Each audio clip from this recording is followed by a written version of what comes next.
when I turn 80, I'm not going to work in here anymore. Well, here I am, I'm 80 and I'm still working. All right, now,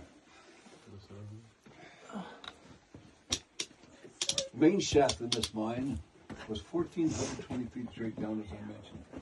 And that 1,420 feet powered by a hoist works. In other words, you had a steam engine up above that controlled the pulleys and the gears that hoist operator needed to raise and lower the cages to all 13 levels of this mine once it merged with the potassium mine in 1865.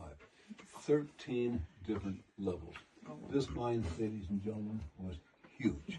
Absolutely huge.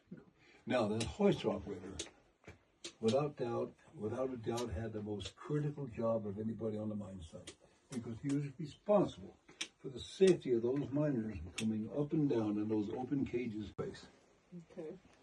And to blast out this whore face, they had to bring in a specialist. You see these two jackleg drills? We actually used these to drill these holes for explosives many years ago. Now, to blast out that ore face, they had to bring in a specialist. And that specialist, ladies and gentlemen, was commonly and affectionately referred to as a powder monkey. Now, last summer, had a nice family in here. There was this young lad, 6, 7 years old. And he said, how did he get the monkeys to do that? So I tried to explain to him that the term originated back in the 16th century when these giant square ships were men of war, and they had these boys, 12 years old, bring the powder up from the magazines and bring it to the cannon. And they were young and they scurried around a lot, and they were called monkeys. And that name has stuck even today. All right, Jake, bring it on up. One bell, stop it. Dump the ore into the ore carts, get it out of here on rails as quickly as possible. Then when you heard 2 bells, that meant now they had to get out of the way down there because they lowered a dad blasted bucket. And if that bucket were to break loose and hit somebody down there, that'd be a major violation of the Sense of Humor Act. Okay, now, an accident did happen. All right, now here is where things get exciting. Well, we had it figured out. 11,000 buckets over 25 years to create $17.3 million. And here's the kicker, ladies and gentlemen. We were not the #1 producer. We were 5th. Oh, wow. The #1 producer was the Con Virginia. The Golden Curry was 2nd. The Ophir was 3rd.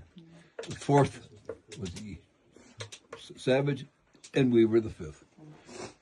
Now you get the idea why we say we were the richest place on earth. Because we were. Okay. Now, when it was time to bring up those very heavy one-of-a-kind buckets, they had, after 1870, this winch. Oh, you see here, powered by compressed air. Now, this made the job a lot easier. Now, winch operator to be standing by there, he had to have a signal from down below to the bucket. That's a whole lot of bucket. Yeah. The whole person can fit in that one. Yeah. Now, this bucket is unique, as I mentioned, aside from the drama. Every bucket that came out of this mine, ladies and gentlemen, every bucket that came out of this mine from 1861 until the turn of the century, every bucket contained up to 1,500 ounces of silver worth $1,500. Back at a time when silver was $1 an ounce, gold was $20 an ounce. But for every ounce of gold that came out of this mine, 100 ounces of silver. Now you know why we're called the Silver State. Okay, now,